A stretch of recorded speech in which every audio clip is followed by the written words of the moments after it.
Bismillahirrahmanirrahim. Assalamualaikum warahmatullahi wabarakatuh.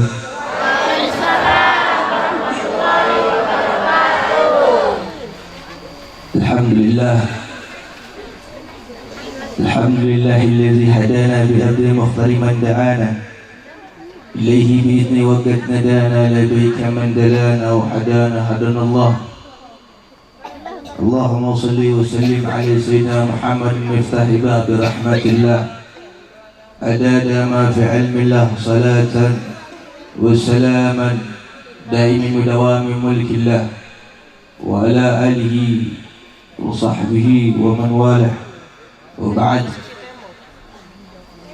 Ayuhal hadirun yang saya cintai, yang saya muliakan, para alimul ulama, para asatid, para pewaris keilmuan Nabi besar Muhammad SAW, dan tak lupa pula yang saya cintai, yang saya muliakan daripada pimpinan Pondok Pesantren Al-Iskandariyah, yaitu Ustaz Abdul Qadir, Ustaz Abdul Qahar Jailani. Doakan bila Allah Subhanahu wa taala berikan kesehatan wal afiat, Allah berikan panjang umur, Allah berikan beliau penjagaan, perlindungan yang luar biasa di dunia sehari Allah Subhanahu wa taala. Dan tak lupa pula yang saya cintai, yang saya muliakan, Bapak Kades, Bapak Dadang, Sudarsa. Doakan Pak Kades kita biar Allah Subhanahu wa taala berikan beliau panjang umur, berikan beliau daripada penjagaan luar biasa. Allah kabulkan segala hajatnya. Dan kalau bisa sekarang jadi Pak Kades, nanti berapa puluh tahun, berapa tahun begitu, Pak Kades mau jadi presiden, tak dulu dah, gitu-gitu dulu. Doain Pak Kades kita biar cinta sama rakyatnya, sama warganya terkhusus, terutama cinta kepada baginda Nabi Muhammad SAW. Dan terlupa pula para alim ulama yang lain yang saya tidak bisa sebutkan namanya satu persatu, namun sedikit pun tidak mengurangi rasa hormat dan tajim al-fakir buat antum semua. Dan terlupa pula para panitia, para ketua panitia, daripada laskar-laskar santri, daripada pengawal, ini ATC, yang insyaallah mudah-mudahan antum semua dalam lindungan Allah Subhanahu wa taala, diberikan sehat wal afiah, diberikan panjang umur, diberikan penjagaan yang luar biasa di dunia sehari-hari Allah Subhanahu wa taala. Dan segenap para bapak-bapak, ibu-ibu, anak-anak muda, baik laki-laki perempuan, pecinta baginda Nabi Muhammad SAW, yang mudah-mudahan dengan kumpulnya kita di tempat, dengan kumpulnya kita di ini majlis, insyaallah tidak lain tidak bukan Allah Subhanahu wa taala akan kumpulkan kita bersama baginda Maulana Muhammad. Hadirin hadirat jamaah, puji serta syukur kita kembali kehadirat Allah Subhanahu wa taala, Tuhan seru sekalian alam. Dialah Allah Subhanahu wa taala, Raja di atas para raja, yang raja selain Allah hamba. Dialah Allah Subhanahu wa taala yang maha kuat, yang kuat selain Allah lemah. Dialah Allah Subhanahu wa taala yang maha ada, yang wujud, yang ada, yang wujud selain Allah pasti musnah, pasti akan binasa. Sedangkan adanya Allah, sedangkan wujudnya Allah itu kekal abadi, tidak akan musnah. Dialah Allah Subhanahu wa taala yang mana pada malam ini Allah Subhanahu wa taala memandang kita semua dengan pandangan rahmat. Allah pandang kita dengan pandangan kasih sayang. Allah pandang kita dengan pandangan pengampunan. Kenapa? Karena pada malam ini kita mendapatkan keberkahan daripada baginda Maulana Muhammad SAW.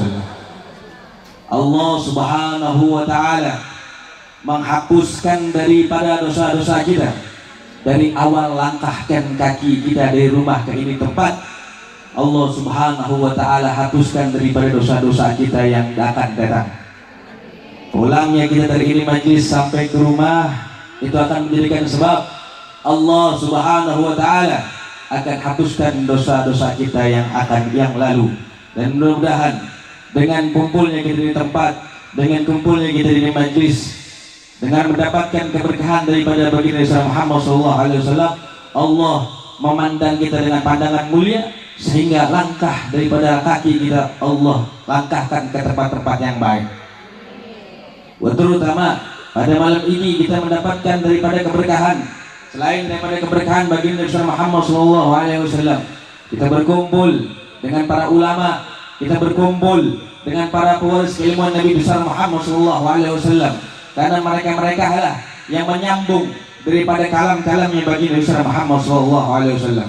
Sebagaimana dikatakan oleh Rasul sallallahu alaihi wasallam, qala Rasul, man zara aliman fakana mazarani, man safaha aliman fakana musafahani, man jalasa aliman fakana man jalasani fi dunya, faman jalasani fi dunya ajastuhu ma'i yaumil qiyamah.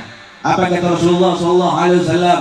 Man zara aliman, barang siapa yang mendatangi ulama, barang siapa yang mendatangi kiai, barang siapa yang mendatangi daripada habaib, barang siapa yang mendatangi daripada pewaris keilmuan Nabi Muhammad sallallahu alaihi wasallam, maka seakan-akan dia telah mendatangi diriku, kata Rasulullah.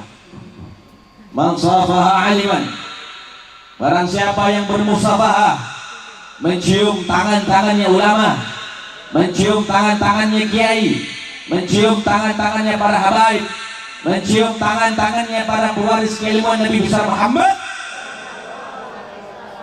maka seakan-akan dia telah mencium tanganku, kata Rasulullah SAW.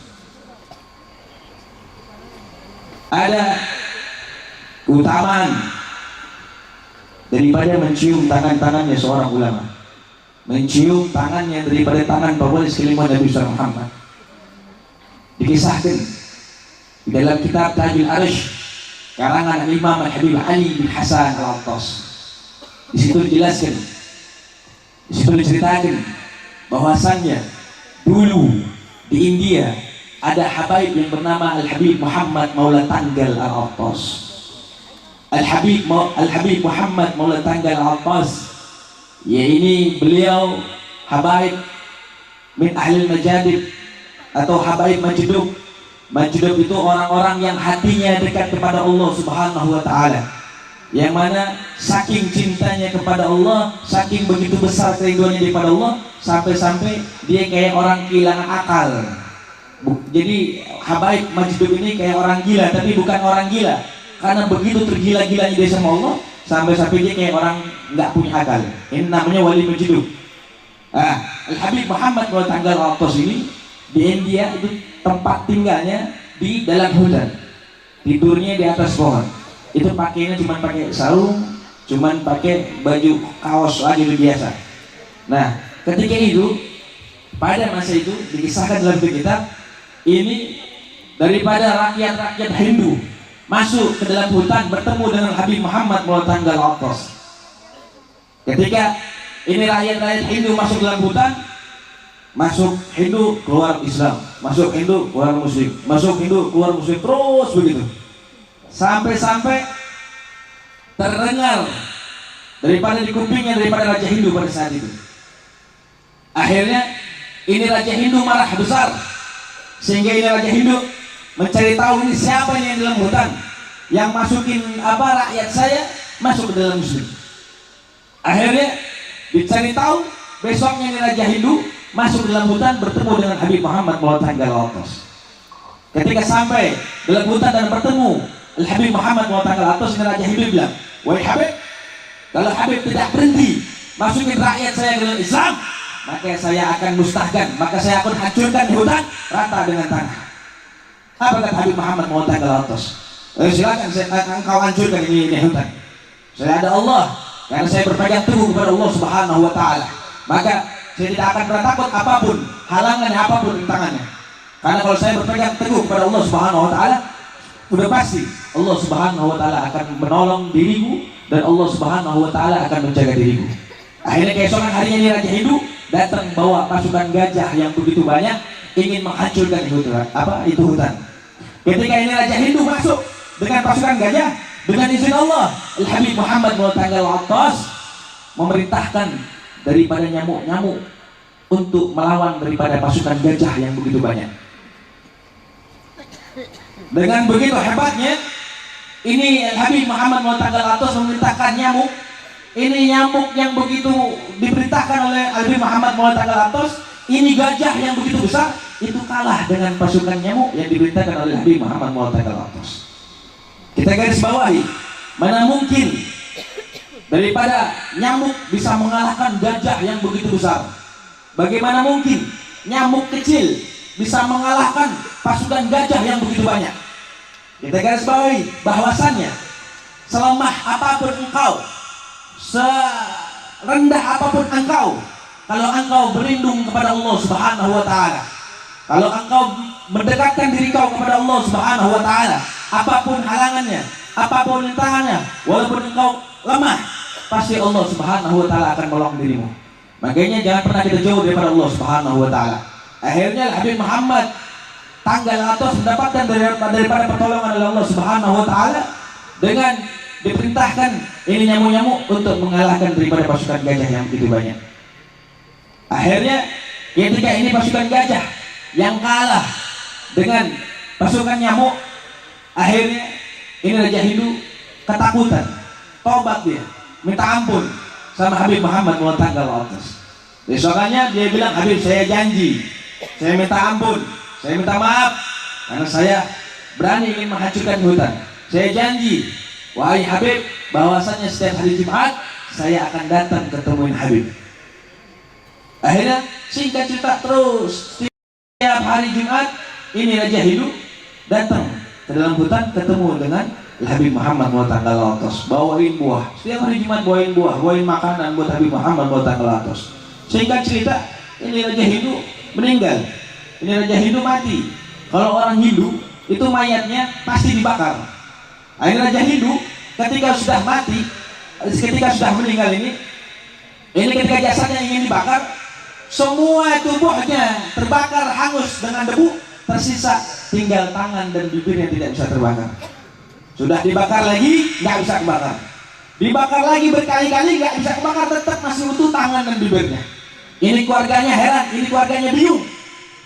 Akhirnya bertanya dengan salah satu rakyat yang ada di situ daripada umat Muslim, yang masuk Muslim dari tangannya Habib Muhammad Maulana Al-Attas. Dia bilang apa? Bahwasanya ini kita punya raja, semasa hidupnya dia datang ketemu dengan Habib Muhammad Maulana Al-Attas. Akhirnya datang ini keluarganya bertanya penasaran, bertanya kepada Habib Muhammad Maulana Al-Attas. Wahai Habib, ini raja saya telah meninggal, telah mati. Ini tubuhnya dibakar, nggak bisa kebakar, cuma tersisa daripada bibir dan tangannya. Kita bakar lagi nggak bisa kebakar. Itu bagaimana ya Habib? Akhirnya Habib Muhammad Maulana bilang, engkau mau tahu? Engkau punya raja, semasa hidupnya setiap hari Jumat dia datang ketemu dengan diriku, yang mana ketika dia datang kepada diriku, dia memegang tanganku dan mencium tanganku. Bahwasanya aku setiap hari mencium tangannya Nabi besar Muhammad SAW. Maka orang yang mencium tanganku, maka seakan-akan dia telah mencium tangannya baginda besar Muhammad SAW. Dan orang yang telah bersentuhan dengan tangan Nabi besar Muhammad, jangankan api neraka, api dunia pun tidak akan bisa menyentuh yang mana tangan yang sudah pernah memegang daripada tangan-tangan Nabi besar Muhammad SAW. Nah, kita zaman sekarang sudah tidak di zaman Nabi besar Muhammad SAW. Bagaimana kita bisa mencium tangan-tangan Nabi besar Muhammad? Maka kita cium tangan, ngambil berkah daripada siapa? Daripada pewaris keilmuan Nabi besar Muhammad SAW. Daripada ulama-ulama, daripada ustaz, daripada kiai, daripada habaib. Kenapa? Karena mereka pasti mencium tangan gurunya. Gurunya mencium tangan gurunya lagi. Gurunya lagi mencium tangan gurunya lagi. Terus sampai Rasulullah SAW. Makanya ketika ada kiai, ketika ada ustaz, siapapun mereka pewaris keilmuan Nabi besar Muhammad, minta berkah, cium tangannya bolak-balik. Jangan cium tangannya di pipi, jangan cium tangannya di jidat, jangan cium tangannya di mulut, tapi cium tangannya di hidung. Sudah cium tangan di hidung, dihirup. Itu ajaran daripada salafun saleh yang ada di kota Hadramut. Itu ajaran-ajaran para salafun saleh, cara cium tangan seperti itu. Bukan di mulut, bukan di pipi, bukan di jidat, tapi di hidung sambil dihirup. Misalnya ada yang bilang, "Beb, cuman kalau kita cium, itu cium tangannya sama siapa ya? Jangan cuma sama guru, sama orang tua apalagi. Sama orang tua, anak muda kalau cium tangan sama orang tua begitu. Jangan di pipi, jangan di jidat, jangan di mulut, tapi di hidung dihirup. Kalau emaknya habis masak, bau apa? Mau terasi, nikmat gajah, anggap aja itu kasturi. Gitu. Cium, hirup, ngambil berkahnya. Kalau Anda punya guru, daripada Anda punya orang tua almarhum, Anda punya datu itu mengajarkan kalau salaman begitu. Pertama kita pegang ngambil tangan orang tua kita atau guru kita cium tangan depannya, dihirup, kedua di sini, dicium belakangnya, ketiga taruh tangannya di atas kepala kita. Itu ajaran daripada salafun saleh terdahulu. Dengan salaman dengan cara kayak gitu, itu kita bisa mendapatkan kefutuhan. Daripada apalagi anak-anak muda dalam segi belajar, itu menjadikan sebab belajarnya dimudahkan oleh Allah Subhanahu wa taala dan dimudahkan mendapatkan daripada pengetahuan, daripada ilmu apapun itu ilmunya. Makanya salafun saleh ajarin kayak gitu. Biar paham nih anak muda, cium tangannya di depan, di belakang, terus taruh di kepala. Kayak itu cara salaman yang benar kayak gitu. Makanya insya Allah kalau sudah dirutin anak-anak ibu kayak gitu diajarin, insya Allah anak-anak bakal menjadi anak-anak yang soleh dan soleh. Anak-anak yang cinta kepada baginda Nabi Muhammad SAW. Mudah-mudahan semua yang hadir di sini anak-anaknya anak-anak soleh semua, anak-anak soleh, anak solehah semua, anak-anak yang cinta kepada baginda Nabi Muhammad SAW. Amin ya Allah ya Rabbal Alamin. Hadirin hadirat jamaahkumullah. Kita berkumpul di tempat, kita berkumpul di majlis. Selain daripada kita memandang wajahnya ulama, selain kita duduk dengan wajahnya, duduk dengan para ulama, di sini juga kita mendapatkan daripada keberkahan memandang wajahnya ulama. Karena kata Rasulullah SAW, pandanganmu kepada ulama itu lebih baik daripada engkau mensedekahkan 1000 budak kepada orang-orang yang berjihad di jalannya Allah, kepada orang-orang yang berjuang di jalannya Allah. Pandanganmu kepada ulama itu lebih baik daripada engkau mensedekahkan 1000 budak bagi orang-orang yang berjihad di jalannya Allah Subhanahu wa taala. Makanya para sahabat, mereka orang tujuan mereka masuk surga, tujuan mereka ingin masuk surganya Allah Subhanahu wa taala bukan daripada kerajaan atau istana yang temboknya terbuat dari emas, bukan istana yang tanahnya terbuat dari kasturi, bukan bidadari, bukan telaga al-haud, bukan telaga al-kausar. Tapi tujuan para sahabat ingin masuk surga hanya ingin bisa kembali berkumpul dengan Nabi besar Muhammad SAW. Jikalau di surga tidak ada Nabi besar Muhammad, maka niscaya para sahabat tidak akan ingin masuk dalam surganya Allah Subhanahu wa taala. Sayyidina Ja'far bin Abi Thalib, Sayyidina Ja'far At-Tuyur, beliau yang bertamangan di dalam surganya Allah Subhanahu wa taala. Sayyidina Ja'far bin Abi Thalib, Ja'far At-Tuyur, Allah gantikan kedua tangannya dengan sayap. Dalam keadaan perang beliau kedua tangannya terputus dan Allah gantikan dengan sayap. Ketika rohnya ingin berhadapan kepada Allah Subhanahu wa taala, tiba-tiba seketika terlintas di wajahnya, di matanya, ya ini bayangan kepada baginda besar Muhammad SAW. Ketika dia ingin sampai kepada Allah Subhanahu wa taala, dia berdoa kepada Allah, ya Allah, izinkan saya kembali ke dunia. Untuk apa? Untuk bisa memandang wajah Nabi besar Muhammad SAW. Makanya para sahabat, mereka ingin ngelihat wajah Nabi besar Muhammad SAW, nggak pengen jauh-jauh daripada baginda Nabi besar Muhammad SAW. Termasuk daripada Sayyidina Abu Bakar As-Siddiq radhiyallahu anhu. Beliau ketika sedang berkumpul dengan Nabi besar Muhammad SAW, Rasulullah bilang, wahai Abu Bakar, apa kamu sudah makan? Sayyidina Abu Bakar bilang, belum ya Rasulullah. Rasulullah bilang, makan dulu sana. Setelah makan kamu balik lagi ke sini. Pulang Sayyidina Abu Bakar, dia siap-siap mau makan. Ketika baru berapa menit, balik lagi ke rumahnya Rasulullah SAW. Rasulullah bilang, wahai Abu Bakar, apa kamu sudah makan? Saya baru lihat orang makan secepat itu. Akhirnya Sayyidina Abu Bakar bilang, ya Rasulullah, ya emang benar saya pulang niat makan. Tapi ketika saya ingin memakan itu makanan, tiba-tiba terlintas di mata saya pandangan kepada dirimu ya Rasulullah. Makanya aku tinggalkan itu makanan dan aku lebih memilih untuk duduk memandang wajahmu yang indah ini ya Rasulullah. Allahumma sholli ala Muhammad. Itulah para sahabat, nggak pengen jauh daripada Rasulullah SAW. Maka kita sebagai umat Nabi besar Muhammad SAW, jangan pernah jauh kita dengan Nabi besar Muhammad. Jangan pernah jauh kita daripada ajarannya. Jangan pernah kita jauh daripada sunnah-sunnahnya. Jangan pernah kita jauh daripada pakaian-pakaiannya. Jangan pernah kita jauh daripada apapun yang dipajarkan Nabi besar Muhammad SAW. Maka kita jangan merasa diri kita merasa bangga bahwasanya kita umat Nabi besar Muhammad. Tapi kita kadang-kadang nggak suka ngikutin, bukan nggak suka, tapi kadang-kadang kita jarang ngikutin daripada sunnah-sunnah Nabi Muhammad. Kita jarang ngikutin daripada perintah Nabi Muhammad. Kadang-kadang kita juga suka kurang daripada memakai daripada pakaian daripada Nabi Muhammad SAW. Malah bahkan kita tanpa kita sadari kita melempari wajah Nabi Muhammad dengan kotoran kita punya dosa. Kadang kita maksiat, kita dosa di hadapan Allah. Kadang tanpa disengaja ataupun nggak disengaja itu pasti kita berbuat maksiat. Dan dengan maksiat yang kita kerjakan itu sama aja kita ngelemparin daripada wajah Nabi Muhammad dengan kotoran kita punya dosa. Malu kita kepada baginda Nabi Muhammad SAW. Apa yang bisa kita sampaikan kepada Nabi Muhammad ketika nanti kita berjumpa dengan Nabi Muhammad? Jangan sampai kita menjadi orang-orang yang Allah haramkan kedua mata kita untuk tidak bisa memandang wajah Nabi Muhammad. Makanya sungguh rugi, sungguh celaka yang mana apabila seseorang masuk ke dalam surganya Allah di akhirat, kedua matanya Allah haramkan untuk tidak bisa memandang wajah Nabi Muhammad. Sungguh celaka orang yang apabila di akhirat kedua lubang hidungnya atau hidungnya diharapkan oleh Allah untuk tidak bisa mencium daripada wangi tubuhnya Nabi Muhammad SAW. Makanya orang yang rugi, orang yang sangat celaka, yang apabila di akhirat tidak bisa melihat Nabi, tidak bisa mencium tubuhnya Nabi Muhammad SAW.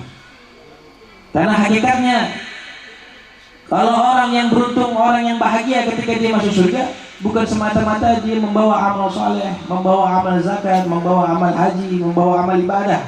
Tapi orang yang beruntung ketika masuk dalam surganya Allah Subhanahu wa Ta'ala, yang mana Allah halalkan kedua matanya untuk bisa memandang wajah Nabi Muhammad SAW. Orang yang beruntung di akhirat, Allah halalkan hidungnya untuk mencium daripada wangi tubuhnya Nabi Muhammad SAW. Makanya kalau orang-orang di akhirat Allah haramkan daripada hidung dan matanya itu tidak bisa memandang wajah Nabi Muhammad, maka nggak nikmat. Ibaratkan masuk surga kayak makan, kita makan nasi putih nggak pakai lauk, cuma nasi putihnya doang, nggak ada nikmat-nikmatnya, hambar. Itulah kalau masuk dalam surganya Allah nggak bisa memandang wajah Nabi Muhammad SAW. Nah dari itu bagaimana caranya kita bisa berkumpul dengan Nabi Muhammad? Bagaimana bisa mata kita dihalalkan oleh Allah untuk memandang wajah Nabi Muhammad? Nah semuanya itu tergantung daripada kehidupan kita di dunia Allah Subhanahu wa Ta'ala. Kalau kita di dunia, kita dekat dengan majlis-majlis seperti ini, kita dekat daripada ulama, kita dekat daripada pewaris keilmuan Nabi Muhammad, kita dekat dengan para kiai, kita dekat dengan para habaib, kita dekat dengan para penyambung daripada lisan Nabi Muhammad, maka nanti di akhirat kita bakal bisa dekat dengan Nabi Muhammad SAW. Karena majlis-majlis kayak begini, inilah majlis-majlis warisan Nabi besar Muhammad SAW. Ini bapak-bapak ibu mau tahu, ini tempat-tempat kayak gini, ini tempat-tempat yang dicari-cari oleh para malaikat. Setiap ada majlis zikir, setiap ada majlis maulid, pasti dihadiri dengan para malaikat. Cuma kita nggak bisa ngeliat. Kalau kita bisa ngeliat, bingung lihat sayap banyak banget. Dan begitu, kita nggak bisa ngeliat. Tapi ulama menyatakan bahwasannya majlis zikir, majlis ulama, majlis zikir, majlis sholawat itu pasti diturunkan dan banyak berkumpul para malaikat. Makanya para malaikat ini ketika ketemu majlis kayak gini, malaikat ke teman-temannya dia bilang, "Hei para yang lain, halumu ala hajatikum. Ayo turun kalian semua. Itu di bawah tempat hajat-hajat kalian. Ayo kita turun, kita bareng bertahmid, berzikir kepada Allah Subhanahu wa Ta'ala. Kita minta hajat sama Allah Subhanahu wa Ta'ala." Malaikat punya hajat sama Allah. Lalu bagaimana kita sebagai hamba? Lalu bagaimana kita sebagai manusia? Lalu bagaimana kita sebagai makhluk hidup yang mana hajat kita banyak? Hajatuna ilaikal katsir. Hajat kita begitu banyak sama Allah Subhanahu wa taala. Makanya ketika kita duduk di majelis ilmu, ketika kita duduk di majelis zikir, ketika kita duduk di majelis maulid, minta hajat sebanyak-banyaknya. Apapun hajatnya. Cuman dikabulinnya enggak sekaligus. Minta doanya yang sedang-sedang aja, jangan yang aneh-aneh. Yang laki-laki jangan yang aneh-aneh. Ya Allah, dengar nih ceramah Habib main dengan ceramah kalau datang maulid, majlis ta'lim, doanya yang banyak-banyak. Doa dah. Minta hajat, ya Allah, biar punya jodoh perempuan yang matanya sebelah kiri kuning, sebelah kanan hijau. Kan begitu. Jangan yang aneh-aneh. Ya Allah, minta duit segunung, nggak bakal turunin, orang gila. Minta yang sedang-sedang aja. Ya Allah, mudahin segala urusan saya, mudahin segala urusan rezeki saya. Ya Allah, permudahkan segala ibadah saya. Kayak begitu doanya yang ringan-ringan aja. Sedikit-sedikit diberi sama Allah Subhanahu wa taala. Makanya kata Habib Abdullah bin Al-Haddad, yang mana pengarang daripada Ratibul Haddad, beliau bilang di dalam kitab tafsir Ratibul Haddad, disitu dijelaskan doa yang nggak bakal dikabulkan oleh Allah Subhanahu wa taala adalah doa yang berlebihan. Kalau doa terlalu berlebihan itu doa yang nggak bakal dikabulkan sama Allah. Jadi ibu-ibu kalau mau doa, doa yang senang-senang aja. Ya Allah, anak saya biar jadi anak yang sukses begitu, kita doa aja senang. Jangan ya Allah, anak saya biar jadi presiden, mimpi. Ya, jadi doa yang sedang-sedang aja. Insya Allah tuh dikasih sama Allah. Cuma dikasihnya nggak sekaligus, kasihnya dikit-dikit. Kenapa? Biar kita terus doa kepada Allah Subhanahu wa taala. Karena Allah gemar mendengar daripada hamba-hambanya berdoa kepada Allah Subhanahu wa taala. Maka Allah kasih dikit-dikit. Dikit biar kita besok doa lagi, dikasih lagi dikit biar besok doa lagi. Kalau dikasih sekaligus sama Allah Subhanahu wa taala, hakikat manusia dimanapun pasti bakal lupa, besok bakal doa lagi. Coba dah. Bener gak kak? Coba dah pulang dari sini, ya Allah mudah-mudahan pulang ngaji nemu duit sekoper. Ya kan contoh begitu. Bener nih, dikabulin. Pulang, dapat duit di sekoper nih. Besok gak makan doa lagi, lupa lagi mau Allah dah. Terus susah kok dikit lagi mau Allah. Untung aja Allah itu Maha Penyayang. Allah itu mau bagaimanapun hambanya pasti bakal deketin. Coba kalau Allah kayak manusia, enak banget lu main doa-doa sama gua, tapi saya begitu. Udah gua kabulin, udah dapet, lupa. Sekarang lagi susah baru datang lagi. Emang dasar manusia, datang kalau lagi susah doang. Kan begitu. Untung aja Allah itu zat, Allah itu Maha Pengampun, Allah itu Maha Penyayang. Yang mana Allah itu tidak berbentuk. Sudah pasti tahu antum-antum semua. Makanya udah jangan nyambung sini dah. Ngerinya anak nyambung ke politik, ngeri dah. Ngeri kita gue gak bisa pulang kan, jauh dari sini. Tadi jaga tuh. Ini Habib bawa politiknya, jangan dah. Ilmu aja ilmu, ya. Begitu baik. Jadi dekatin Allah Subhanahu wa taala. Doa. Dimanapun kita lagi duduk, lagi santai nih, doa aja sama Allah. Sholat 2 rakaat, sholat sunnah, sholat apa aja kayak. Sholat hajat, minta doa sama Allah Subhanahu wa taala. Ya Allah, kita lagi susah nih. Mau susah, mau senang, doa sama Allah. Apalagi kalau lagi senang, kalau bisa ditekatin lagi doanya. Jangan lagi susah doang, pernah susah dia berputar. Kalau senang kagak, doa cuma bilang ya Allah, alhamdulillah dikejar, alhamdulillah, langsung buru-buru kabur lagi. Dia lagi susah, wah nangis. Makanya jangan kayak begitu. Doa sama Allah, deketin diri kita kepada Allah. Kalau kita dekat sama Allah, insya Allah Allah bakal dekat sama diri kita, insya Allah. Hadirin ibu jamaah Allah. Pada malam ini juga, selain daripada kita duduk di tempat, duduk di majlis, ini ibu-ibu, bapak-bapak, anak-anak muda, laki-laki, perempuan, ini duduk di tempat, ini sedang menerima daripada warisan Nabi besar Muhammad SAW. Ini kita duduk sini, kita lagi sedang menerima warisan Nabi besar Muhammad. Kenapa saya bisa bilang ini warisan Nabi besar Muhammad SAW? Abu Hurairah radhiyallahu anhu, beliau ketika datang ke pasar, beliau berkata kepada orang-orang pasar, wahai orang-orang pasar, di masjid sedang dibagi-bagikan warisan Nabi besar Muhammad SAW. Ini yang sedang dagang, yang sedang berbisnis, yang sibuk dengan urusannya, menutup daripada usaha-usahanya, nutup daripada bisnisnya, dia berbondong-bondong menghampiri daripada masjidnya Rasulullah SAW. Ketika ini orang-orang pasar sampai ke depan masjid, dia melihat hanya ada perkumpulan-perkumpulan yang mana di dalamnya itu orang berhala-hala sedang menuntut ilmunya Allah Subhanahu wa taala. Ini orang pasar bilang sama Abu Hurairah, "Wahai Abu Hurairah, mana yang tadi kamu bilang di masjid sedang dibagikan warisan Nabi besar Muhammad sallallahu alaihi wasallam? Saya tidak melihat warisan Nabi besar Muhammad yang sedang dibagi-bagikan. Tapi saya hanya melihat di masjid hanya ada perkumpulan-perkumpulan orang-orang yang belajar daripada ilmunya Allah Subhanahu wa taala." Apa kata Abu Hurairah? Inilah warisan Nabi besar Muhammad.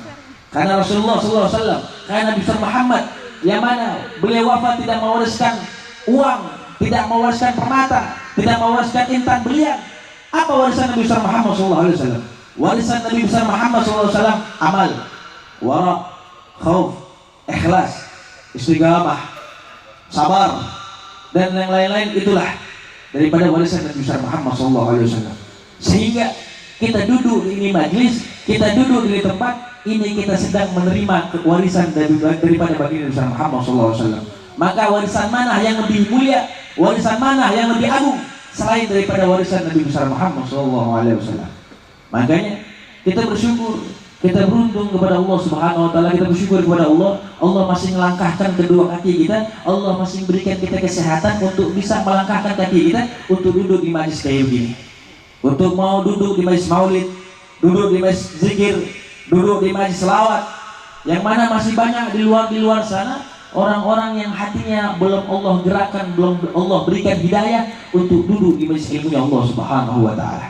Makanya dikatakan oleh Rasulullah sallallahu alaihi wasallam, qala Rasul sallallahu alaihi wasallam, ad-dunya mal'un ma fiha illa zikrullah wa ma wala aliman aw muta'alliman. Apa kata Rasulullah sallallahu alaihi wasallam? Rasulullah bilang ad-dunya mal'un, dunia itu hina, dunia itu bejat, dunia itu celaka, wa ma fiha, dan apapun yang ada di dalamnya. Illa zikrullah, kecuali orang yang berzikir kepada Allah, orang yang takut kepada Allah, orang yang selalu bangun dalam malamnya, dia berdoa kepada Allah, dia mengeluarkan air matanya minta ampun kepada Allah Subhanahu wa taala. Yang mana di mana dia orang ketika yang lain lalai bangun daripada malamnya, dia bersujud, dia minta ampun kepada Allah Subhanahu wa taala. Yang mana dia yang takut, yang benar-benar menjauhi daripada segala yang dilarang oleh Allah dan mengikuti segala yang diberitakan oleh Allah Subhanahu wa taala. Wa ma'aliman, dan orang-orang yang alim, orang-orang yang dekat kepada Allah Subhanahu wa taala. Wa muta'alliman, dan para pelajar dan para santri yang mana mereka belajar daripada ilmunya Allah Subhanahu wa taala, yang mana mereka belajar daripada ilmunya Rasulullah sallallahu alaihi wasallam. Ini kata Rasulullah, inilah golongan-golongan yang mulia, inilah golongan-golongan yang baik, kata Rasulullah. Selain daripada itu, yang sibuk dengan urusan jabatan, yang sibuk dengan urusan tahta, yang sibuk dengan urusan kekuasaan, siapapun, mau saya ke, mau ustadz ke, mau kiai ke, mau habaib ke, mau gubernurnya ke, mau kepala desanya ke, mau lurahnya ke, mau pejabatnya ke, mau presidennya ke, sekalipun, ketika dia lalai daripada Allah, sehingga dia gofil, sehingga dia jauh lalai daripada kewajiban dia kepada Allah Subhanahu wa taala, ini yang dikatakan oleh Rasulullah al-man'un, yaitu orang gila. Bahasanya orang gila yang mana dia sibuk dengan urusan dunia. Maka kita beruntung Allah Subhanahu wa taala kumpulkan kita di ini tempat, di ini majlis, untuk bisa berzikir, membasahkan lisan kita untuk mengagungkan Allah Subhanahu wa taala. Dan selain daripada kita mengagungkan Allah Subhanahu wa taala, kita membasahkan daripada lisan kita untuk memuji Nabi Muhammad sallallahu alaihi wasallam. Makanya orang yang beruntung ketika di dunia, yang dia mana lidahnya itu basah untuk terus berselawat dengan Nabi Muhammad, bahwasanya nanti di akhirat dia akan dipenuhi daripada telaga Al-Kautsar bagi Nabi Muhammad sallallahu alaihi wasallam. Kalau orang yang dunianya yang lidahnya selalu kering untuk tidak memuji Nabi Muhammad sallallahu alaihi wasallam, maka kelak di akhirat dia akan menjadi orang yang celaka, orang yang hina, yang tidak akan mendapatkan daripada air telaga Al-Kautsar Nabi Muhammad sallallahu alaihi wasallam. Makanya pesan saya buat ibu-ibu, bapak-bapak, anak muda yang hadir pada ini tempat, banyakin baca selawat kepada baginda Muhammad sallallahu alaihi wasallam. Apapun mau kita urusan kita biar dipermudah sama Allah, rezeki kita biar dikasih lancar sama Allah, kita punya urusan enggak susah enggak ketemu, biar urusannya cepat-cepat ketemu, biar urusannya cepat-cepat selesai, banyakin baca selawat. Ana punya guru mengamalkan kepada diri ana. Guru ana bilang baca selawat minimal sehari 100 kali. Bebas selawatnya apa aja, minimal sehari 100 kali. Insya Allah apapun hajatnya pasti bakal dikabulkan oleh Allah Subhanahu Wa Taala. Yang mau cari jodoh baca selawat, yang mau punya usaha baca selawat, yang mau bangun rumah baca selawat, yang mau beli kendaraan baca selawat. Apapun urusan kita di dunia baca selawat, insya Allah bakal dikabulkan oleh Allah Subhanahu Wa Taala. Kenapa anda bisa menyampaikan seperti itu? Dan itu pun setiap hari yang anda dawamkan. Di setiap saat anda, setiap hembusan nafas yang keluar daripada diri anda, itu yang anda dawamkan setiap hari, membaca daripada selawat 100 kali. Dan alhamdulillah Allah Subhanahu Wa Taala berikan kemudahan segala urusan anda. Makanya pada malam ini Al-Fakir, ana ingin memberikan atau ingin menjazahkan kepada ibu-ibu hadirin semua yang ada di sini. Saya ingin menjazahkan baca minimal selawat sehari 100 kali. Mudah-mudahan daripada hajat kita dikabulkan oleh Allah Subhanahu Wa Taala. Ini saya jazahkan ya ibu-ibu anak muda. Jangan sampai nggak dibaca tuh. Ya mau dibaca ya? Kalau nggak dibaca saya tarik lagi nih. Oh. Jawabnya gue jawabnya. Jawab dulu dong kan saya jajahin. Jawabnya apa? Gabil tuh. Nah begitu. Baca deh tuh. Selawat 100 kali. Jangan pernah tinggal. Insya Allah. Kita yang bakal ngerasain sendiri, bukan orang lain. Kita yang ngerasain. Paling orang lain cuma ngepek ya begitu. Ya kan begitu. Selawat punya mobil baru, rumah baru kan begitu. Selawat dikabulin, punya hajat baru, kita yang ngerasain. Punya rumah baru, mobil baru, motor baru, kita yang ngerasain. Tetangga bilang ini orang ngepek kali dia. Buat kayanya gitu, nggak apa-apa. Yang penting kita niat baik. Yang penting kita niat ingin mendapatkan daripada rahmat, daripada keberkahan daripada baginda Muhammad sallallahu alaihi wasallam. Hadirin jamaah rahimakumullah. Ini jam berapa nih? Ada berapa lama nih? Jam 11. Sampai pagi sanggup? Ibu-ibu sampai pagi sanggup? Ya udah ibu-ibu sini Habib pulang. Iya. Ibu-ibu belum pernah melihat kan Habib ceramah sampai mati, nggak ada? Belum ada. Kayak di sini ada nih kan. Hampir subuh gua kan. Ibu-ibu mah enak di bawah, ya kita di atas ngap-ngap. Lah bener bapak-bapak kok di atas ngap kan? Ibu-ibu ketawa ngerti tuh. Masya Allah, bercanda aja gitu. Ngaji dia serius-serius. Kebangetan serius ngantuk tuh. Ya dia ketawa aja. Anak mau keras takut, bingung nih, emak-emak semua nih. Ini perawan-perawan tahun 80-an, tahun 70-an. Ya. Makanya kita lagi lihat perawan zaman sekarangnya mana ini. Lagi samping adanya tuh. Ini emak-emak 80-an semua. Tapi jangan ini, jangan apa mama, jangan merasa udah tua gua. Mama yang taat di dunianya Allah, insya Allah akan, apalagi taat sama suami, itu bakal menjadi bidadari yang paling cantik di surganya Allah Subhanahu Wa Taala. Makanya bapak-bapak, kalau ngeliat bininya mukanya begitu, lihat baik nanti di surga begitu baik. Cakep, bini kita bakal jadi bini yang paling cakep, jadi ratunya daripada bidadari insya Allah. Makanya begitu ibu-ibu. Kalau mau jadi seorang wanita yang diridhoi oleh Allah Subhanahu Wa Taala, taat sama suami. Jangan mentak suami nggak punya duit, pulang nggak bawa duit, dikocin tidur di luar. Tidur di luar, siap. Makanya lulus. Ayah capek ya. Hari ini ngojeknya dapat berapa? Begitu, baik-baikin suami kita. Kalau suaminya kita dibayain pulang enak, bini nggak cemberut, besoknya kerja dari duit udah ketolak. Coba kalau pulang cemberutin baik, cemberutin aja suami juga. Oh enggak, pulang. Tuh tidur di rumah janda ya. Enggak, insya Allah bapak-bapak sini orang baik semua, enggak kayak gitu. Itu mau bapak-bapak di sono di kampungan saya bukan kayak gitu. Bapak-bapak saya gitu. Nggak boleh ada janda anak satu, udah banyak ramai rupanya.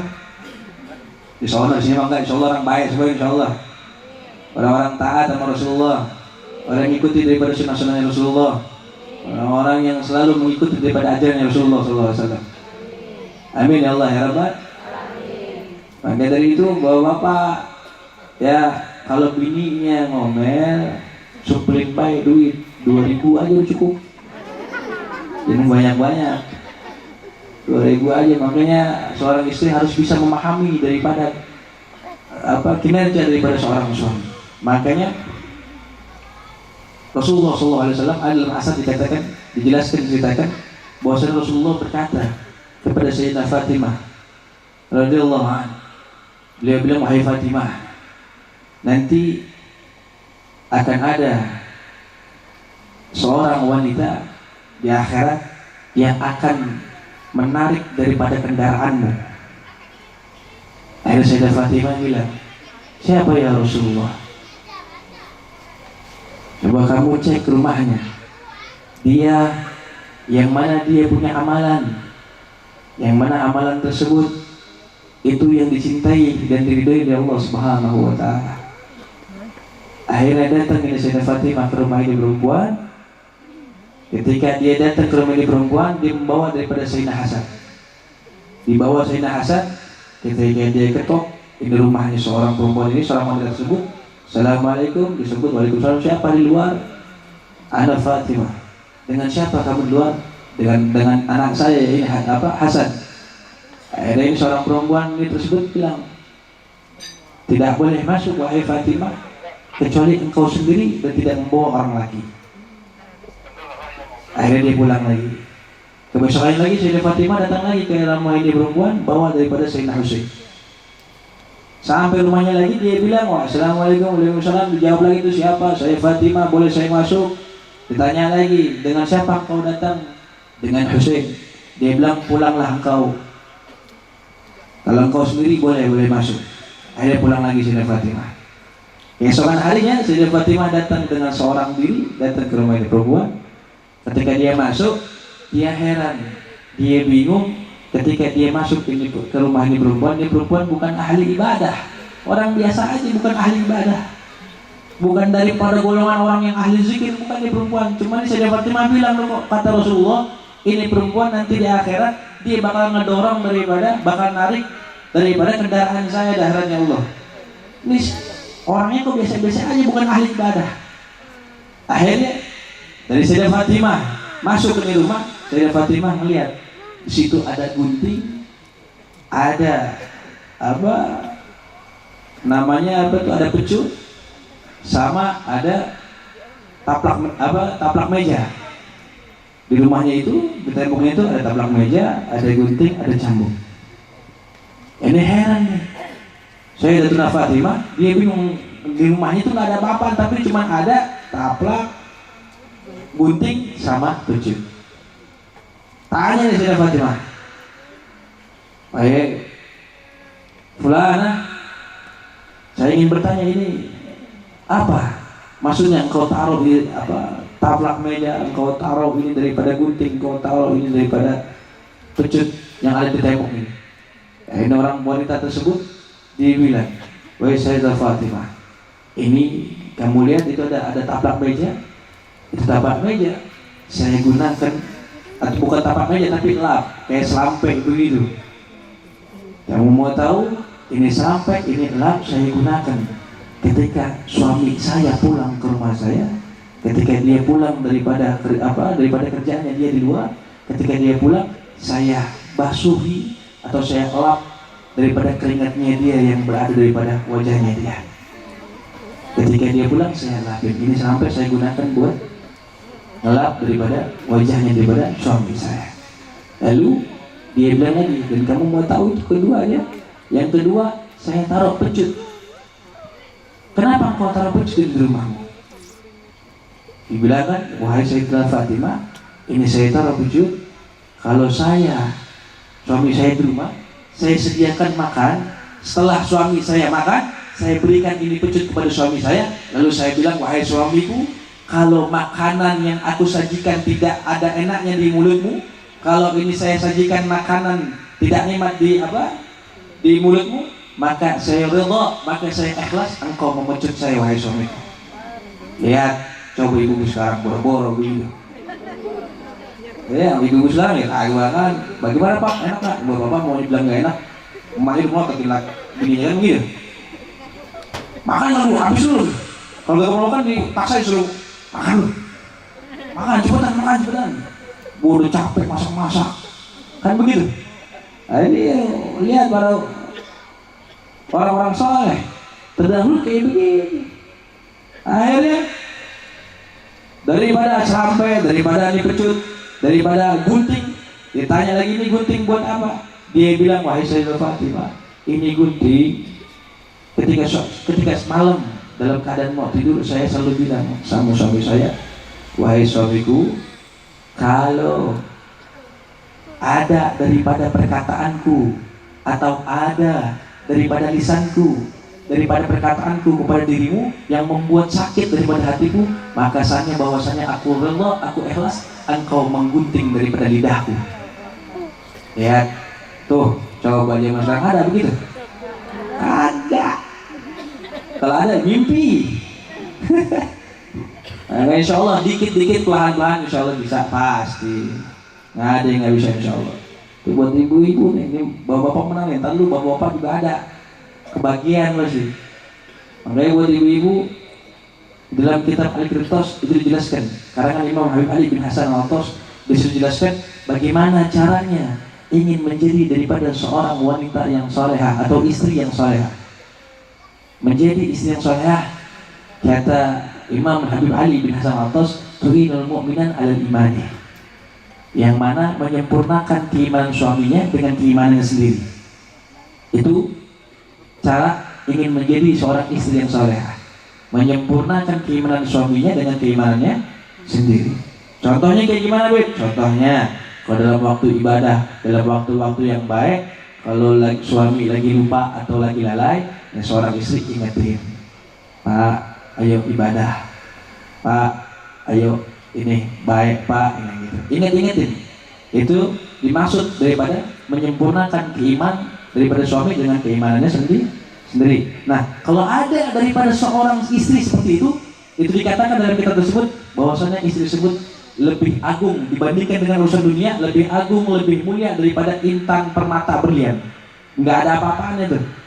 Itu wanita kayak begitu, istri kayak begitu, itu istri yang baik, istri yang salehah, istri-istri yang akan menjadi daripada ratunya bidadari dalam surganya Allah Subhanahu wa taala. Mudah-mudahan ibu-ibu semua yang di tempat insyaallah menjadi istri yang salehah. Amin. Istri yang taat kepada suami, terutama taat daripada mengikuti daripada ajaran Allah Subhanahu wa taala. Amin ya Allah ya Rabbal alamin. Nah, buat bapak-bapak juga, bapak-bapak ini kalau lagi pulang ke rumah ini harus mempunyai daripada yang namanya wajahnya senang, berseri-seri. Jangan pulang nggak dapat urusan, cemberut di hadapan suami, di hadapan istri, apalagi istri udah ada penyok dikit, gitu, nggak boleh gitu. Pulang dengan senyum, wahai istriku, kakanda baru pulang. Ada begitu? Ada? Nggak ada. Ya harus diawal sih. Wahai istriku, kakanda baru pulang. Apa kamu hari ini masak? Enggak, kakanda. Saya cuman ada air putih doang. Kan gitu misalnya. Kalau suami yang baik kan, oh nggak apa-apa Adinda. Ada begitu? Ya Allah. Kan kalau hidup rumah tangga begitu kan enak. Kita lagi nggak punya makanan kakanda, oh nggak apa-apa Adinda. Yang penting hidup kita bahagia. Yang penting hidup kita bagaimana caranya dan mendapat daripada ridhonya Allah Subhanahu wa taala. Ada begitu? Ya Allah, siang wadah. Doa ada insyaallah. Pulang dari majlis bapak-bapak begitu berubah.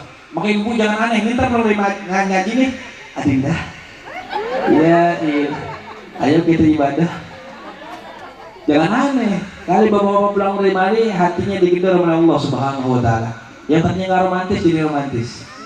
Jadilah seperti daripada kisahnya Rasulullah SAW dengan daripada istrinya beliau, salah satunya daripada Sayyidah Khadijah, daripada banyak istrinya Rasulullah yang mana beliau kalah ceritanya dengan Romeo and Juliet.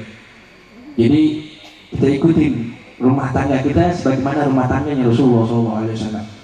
Kalau kita bisa mengikuti sebagaimana rumah tangga Rasulullah, insya Allah kita akan Allah mudahkan daripada segala urusan rumah tangga kita, dijauhkan dari segala yang namanya cekcok, apalagi pertengkaran dalam rumah tangga, sehingga Allah berikan rumah tangga tersebut rumah tangga yang baik, rumah tangga yang dalamnya itu penuh dengan ajaran Nabi Muhammad SAW.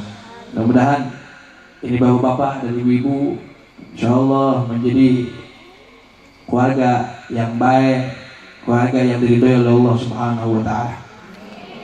Dan anak-anak muda, yang laki-laki, yang perempuan, pulang dari majlis insyaallah dapat jodohnya yang baik. Yang laki-laki dapat perempuan yang soleha, yang putih, yang hidungnya mancung. Yang perempuan dapat laki-laki yang baik juga. Wah, yang paling kenceng jomblo semua ini. Kalau yang paling kenceng jomblo udah ketahuan. Ya, dapat jodohnya yang baik, yang putih, yang hidungnya mancung, yang rambutnya gondrong. Ya Habib maksudnya. Rambutnya panjang, mancung, putih, ganteng. Amin aja dulu. Gitu, nggak apa-apa. Sahabat tadi pulang dari sini dikabulin, nggak ada yang tahu gitu. Minta sama Allah amin aja dulu, amin. Yang penting jangan minta ya Allah pengen sama Habib. Ya tak dulu, Habib punya bini di sana. Kalau nggak punya bini mau orang sini. Ya kali itu ada yang bini kedua mau nggak apa-apa. Masya Allah. Allahumma sholli Muhammad. Maka dari itu hadirin hadirat anak-anak muda, jangan pernah kita jauh. Jangan pernah kita jauh daripada majelis ilmunya Allah. Jangan pernah jauh kita dengan majelis ulama. Jangan pernah kita jauh daripada pewaris keilmuan Nabi Muhammad SAW. Maka saya pesan buat ibu-ibu, buat bapak-bapak khususnya nih, saya mau pesan. Dikatakan dengan para ulama, adibu auladakum ala salasin kithalin. Ajarkanlah anak-anak kalian daripada 3 perkara. Apa 3 perkara tersebut? Yang pertama, ajarkanlah anak-anak kalian hubbun nabiyikum. Ajarkanlah anak-anak kalian untuk cinta kepada nabi-nabi kalian. Ajarkanlah anak-anak kalian untuk didik dari sekarang anak kalian untuk cinta kepada nabi-nabi kalian. Yang kedua, hubbu ahli baitihi. Ajarkanlah anak-anak kalian untuk cinta kepada ahli bait daripada ahli keluarganya Nabi Muhammad SAW. Ajarkanlah anak kalian untuk cinta untuk keluarga Nabi Muhammad. Yang terakhir, wa qiraatul Quran. Ajarkanlah anak-anak kalian untuk selalu membaca Al-Quran.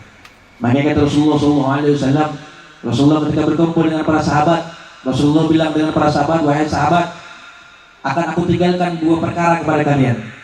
Aku tinggalkan 2 perkara kepada kalian, yang mana kalau engkau mengikuti ini 2 perkara tersebut, engkau akan selamat dan engkau tidak akan tersesat. Apa? Sahabat bilang, apa itu ya Rasulullah?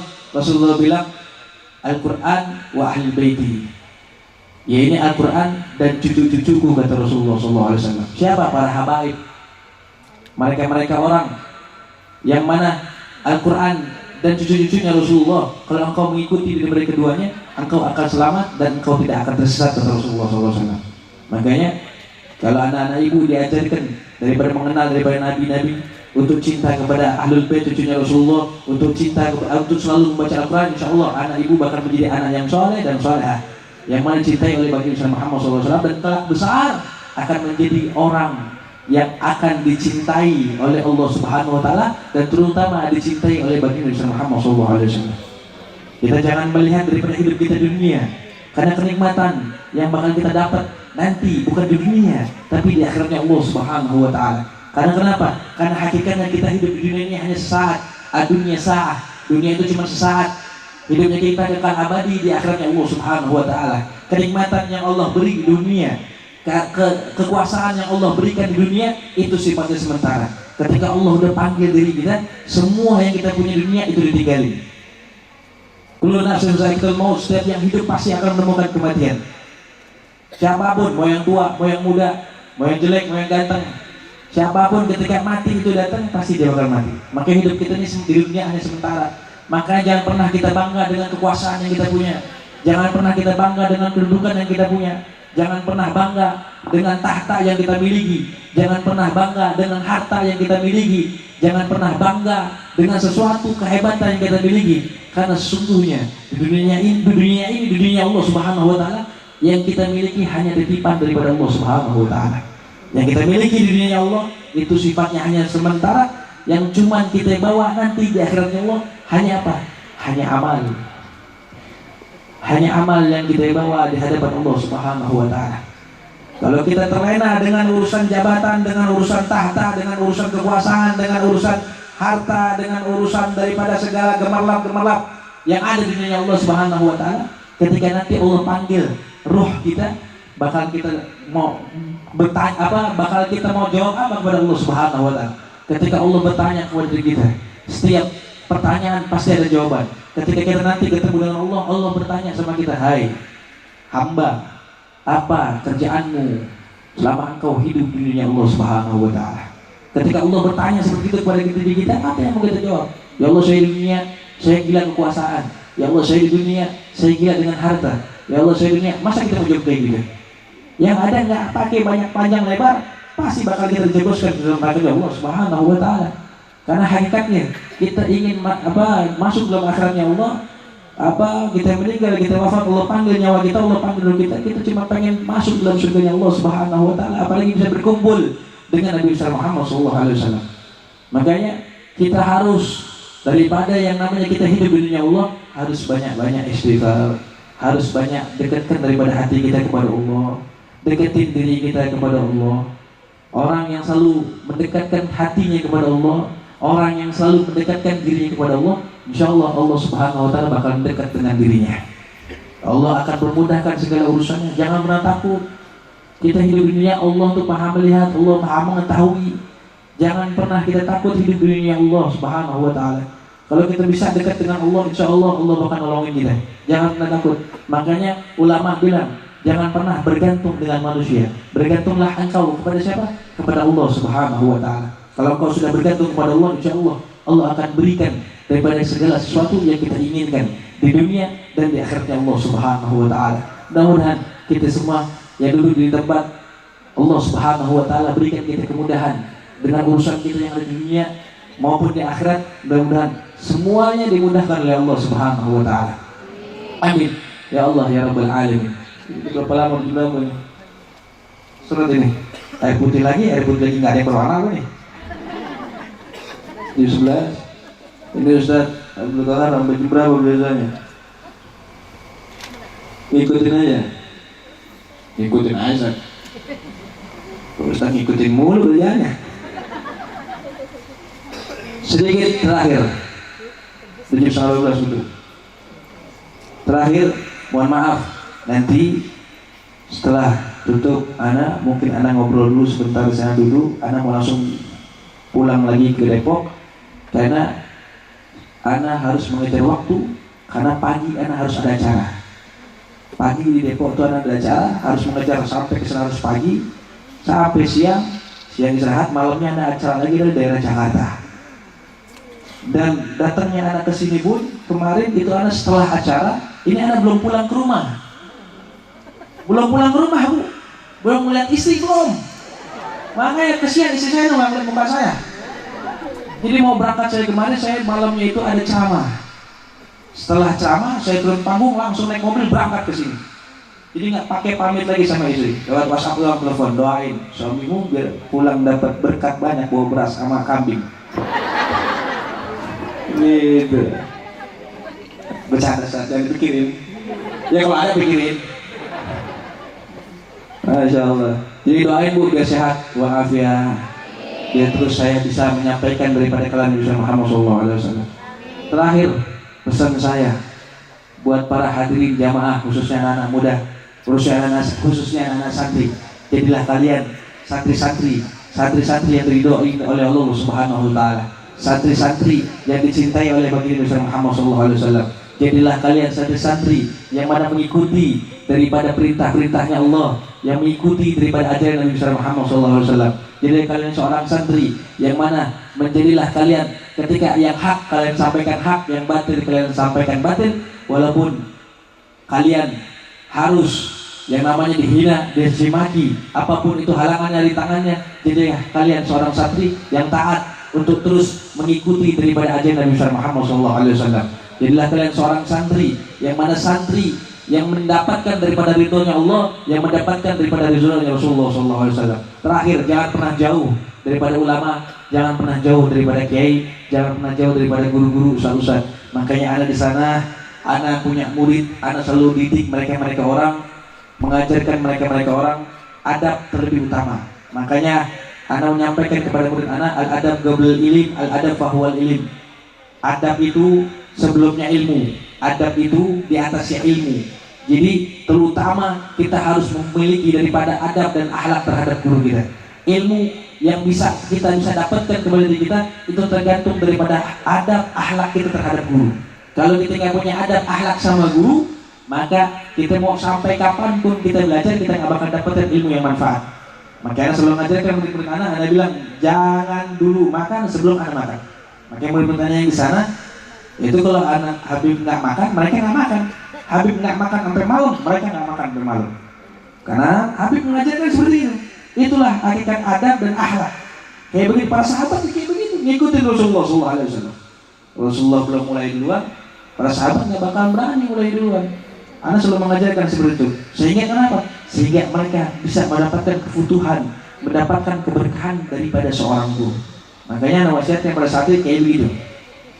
Kalau mau lagi ada guru tanya guru belum makan, jangan makan dulu, tungguin guru makan dulu. Misalnya guru lagi ada panggilan di luar, misalnya ada santri nungguin di pondok. Kalau misalnya ustaz atau gurunya ada ceramah di luar kota 2 hari, jangan makan dari 2 hari dah. Tunggu ustaz dia pulang. Enggak gitu juga, tapi kalau ustaznya ada di tempat bareng, makan harus bareng sama guru, jangan mendahului daripada seorang guru. Yang pertama, yang kedua, ketika seorang ulama datang, ustaznya datang, gurunya datang, bangun, duduk, jangan duduk, bangun, diri, hormatin guru, cium tangan sama guru. Guru udah duduk, baru kita duduk. Jangan guru jalan, dia duduk ngeliatin duduk. Ada bukan adab daripada dari adabnya yang diajarkan Rasulullah SAW. Rasulullah mengajarkan seperti itu. Para salafun saleh mengajarkan seperti itu.